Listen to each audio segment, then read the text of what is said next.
कीर्तनकार संग्राम भंडारे यांनी काँग्रेसचे ज्येष्ठ नेते बाळासाहेब थोरात यांना आम्हाला नथुराम गोडसे व्हावं लागेल अशी धमकी दिल्यानं संगमनेरमधलं वातावरण तापलेलं होतं आणि या धमकीच्या निषेधार्थ संगमनेरमध्ये थोरात यांच्या समर्थकांनी मोर्चा काढला। या शांती मोर्चात बाळासाहेब थोरात यांच्यासह महाविकास आघाडीचे काही नेते सुद्धा सहभागी झाले होते।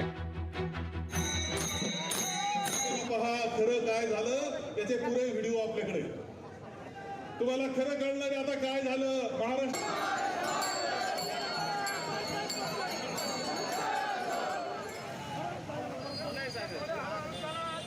खोटं बोला पण रेटून बोला, या बाबतीत सन्माननीय बाळासाहेब थोरातांचा कोणच हात धरू शकत नाही। हे आज त्यांनी त्यांच्या मोर्चातून स्वतः सिद्ध केलं, स्वतः। कारण काल परवापासून ते मीडियावर येऊन काय सांगत होते की संग्राम बापू भंडारे गुलेवाडीत आला, त्याने राजकारण सुरू केलं आणि वेगवेगळे राजकीय भाषण सुरू केलं।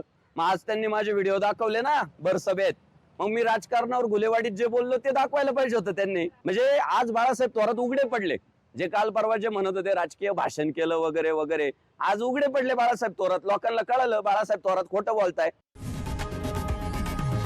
लोकशाही मराठी ऐका, पहा, जागरूक रहा।